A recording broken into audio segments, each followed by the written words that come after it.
Hi there, I'm Vincent Boss and I provide dating and self-improvement advice. And in today's podcast, we're going to be discussing your ex will hate you asking this. I provide audio coaching for breakup recovery, trying to get an ex back, attracting someone new, and life coaching. Visit www.dateme.tips for more details. Please check your spam and junk folders if you are expecting an email from me. So now let's get back into today's podcast. And today we are discussing your ex will hate you asking this. So if you have been dumped and want to try to get your ex back, you need to avoid asking certain questions. In today's podcast, I'm discussing 3 questions you should avoid asking your ex. So let's get straight into this, and question number 1, is this best someone else? Now, along with all of the questions I'm going to be suggesting you don't ask your ex in today's podcast, you need to be using a degree of common sense. Now, if there is genuine, absolutely obvious evidence that there is probably somebody else in the picture, then of course you can ask such a question as, is there someone else? Or I'm really worried you might be cheating on me with this person or that person. However you want to put it across at the time of a breakup, yes, there could be moments where you ask such a question, but by and large, there is not going to be such a substantial amount of evidence. By and large, there's probably not going to be any evidence at all because your now dumper isn't cheating on you. There isn't anybody else in the picture. And that is why you have no evidence. That is why there are no red flags, because there isn't anyone else. And if you are to ask your ex-dumper at the time of a breakup, is there someone else? Although that might sound a very sensible question to ask to someone who is ending a relationship, I would suggest that unless there is a lot of evidence that it could actually be true, this could cause you further problems down the line. The first reason it could cause a problem is because it is somewhat inflammatory. You are accusing your now dumper of being someone who is unfaithful. You're accusing them of not having a good moral code. Now, you might be listening to this and thinking, well, my dumper became my dumper. They ended the relationship. They broke my heart. No, I don't really trust them. No, I don't believe in them. And no, I don't care if I upset them or frustrate them. But I'm speaking to you when you are trying to get your ex back. And if you're trying to get your ex back, the last thing you want to do is inflame a situation. You don't want to cause even more upset, anger, frustration, and distrust.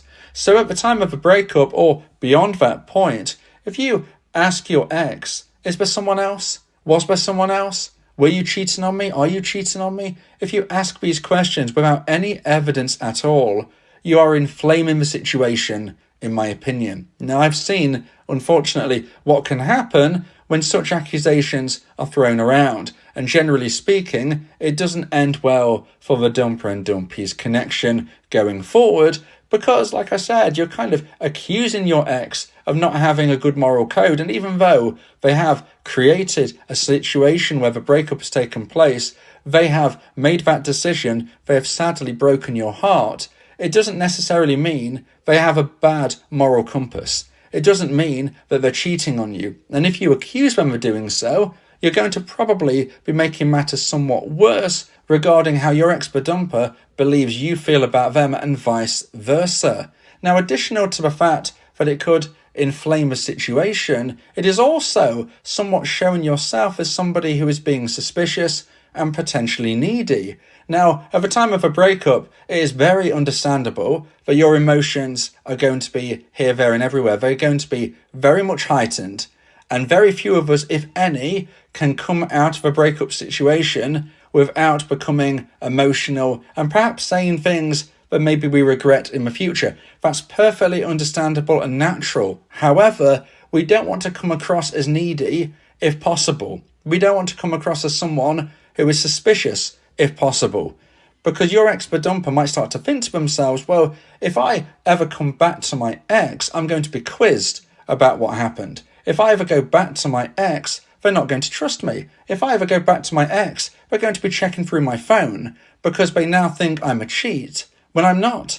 I ended the relationship because of A, B, or C, but I certainly didn't cheat on them. There is certainly no one else. This is for no other reason other than I've lost romantic emotional attraction due to various potential reasons. It could be that my dumpee became complacent in the relationship.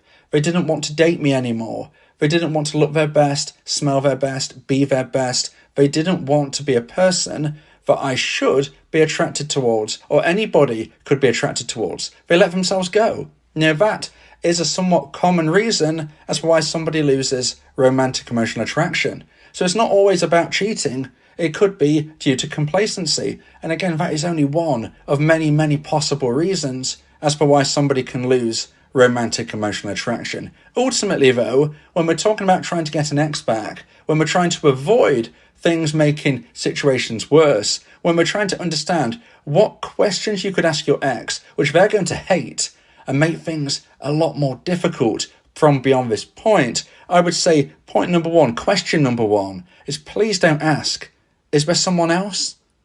So now let's get into point number two and the second point of today's podcast. Please like this video if you're watching on YouTube and subscribe to the channel. And question number two is, did you get bored then? Now, when we're asking this particular question, it's not at the time of a breakup. This is moving forward into somewhat more positive times when your ex-dumper hopefully gets to the stage of where they've started to regrow romantic emotional attraction towards you and they've decided to reach out. They've reached out to you, and it could be various different ways. It could be they knock on your door, they could know where you work and wait outside to grab a word, they could give you a telephone call, but the most likely way your ex-dumper will contact you is via message, i.e. a text message, some type of messaging app, whatever it may be. Now, if you as a dumpee receive a text from your ex, it's not likely to say something such as, "I miss you so much, please can we get back together?" Okay, this sadly is not likely to be how your ex-dumper contacts you. It's much more likely to be something which doesn't really make a lot of sense. It could be as basic as, "Hi, how are you?" And if you as a dumpee receive such a message, especially of someone who has broken your heart many months before, you are going to likely feel very confused. And if you don't know how to best proceed, you could easily fall into the trap of responding by saying something such as, "Did you get bored then?" Or something to that effect, almost suggesting that your ex-dumper is only going to be contacting you if they've got nothing else to do, and showcasing your frustration towards them still. Now, although you have every right to be frustrated, if you want to try to get your ex back, you can't be bitter, you can't be angry, you can't be behaving in a way which is awkward. You must be, instead, the opposite of that. You must be open to communication. You must be open for them and yourself to have a conversation which isn't littered with frustration, arguments, and accusations. You've got to be open-minded. Don't close the door.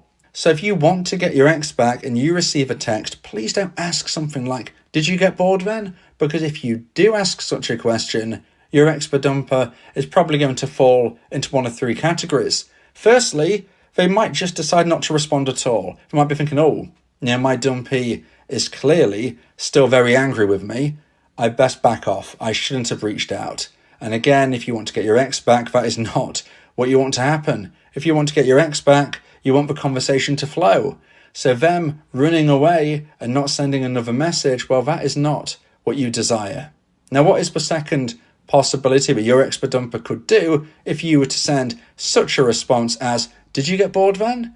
Well, I would suggest they might respond by trying to defend themselves as best they can.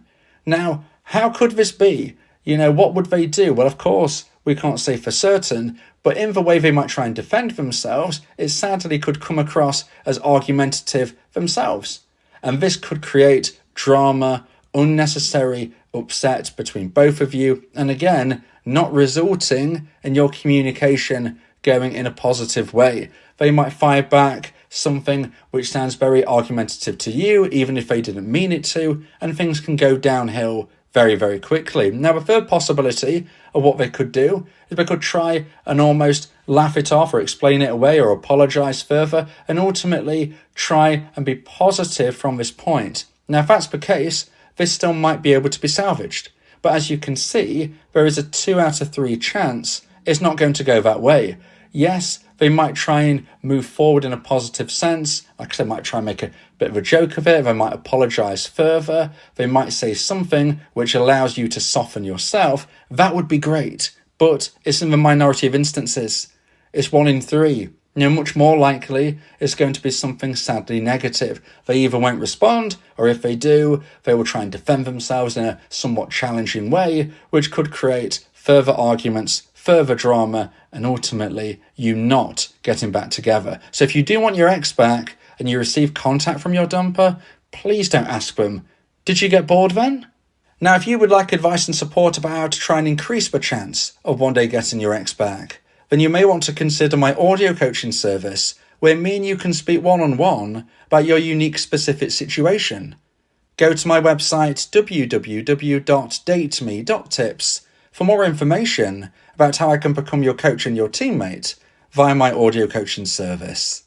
So now let's get into point number 3 and the final point of today's podcast about your ex will hate you asking this. And point number 3 is, when are we officially back together then?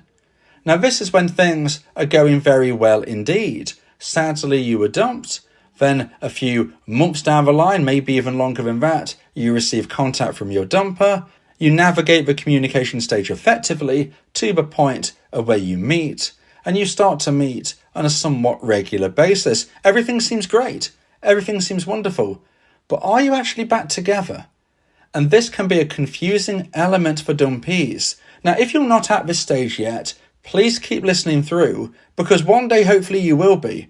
And the point of today's podcast is that you have the information on board so that you can use this to your advantage if and when you need it. There's no point in trying to find this out afterwards. If you find it out afterwards, then sadly, it's not going to be half as useful. So whether or not you're at the communication stage, whether or not you're at the meeting stage, listen through, because it's really important you know my thoughts on this based on many years of experience and research about what is likely to annoy your ex. And that is, if you were to ask them a question, so when are we officially back together then? Or something to that effect. If you are meeting on a regular basis, that's great. I always say, look at actions rather than listening to words. Actions speak louder than words. And if you're meeting up, this is great. Words don't need to be asked at this time. Now, of course, if you are in a dynamic but you're not comfortable with, that is somewhat slightly different. If, for instance, you are being intimate and you are worried that you are being positioned into a friends with benefits when you actually want more, then that is somewhat different. And I understand that you might want to ask a question, but I still wouldn't ask the question, when are we officially back together then? I would ask in my own way, what is it that you're actually looking for beyond this point? But you got to do it at the right time. You don't want to be adding pressure. And that is the problem with the question for point in question number 3. When are we officially back together then? When are we officially back together is a question which creates a lot of pressure. And if you pressurize somebody who is not quite sure what they're looking for yet, this can scare them away. Now, it is a balancing act. Like I said, you don't want to be put into a position that you aren't comfortable with. Maybe you're meeting regularly, but there's been no intimacy at all, and you're worried that you're being friend-zoned. Or as I said, maybe you're meeting regularly and it's all about the intimacy, but you're concerned it's not going to be anything romantically official.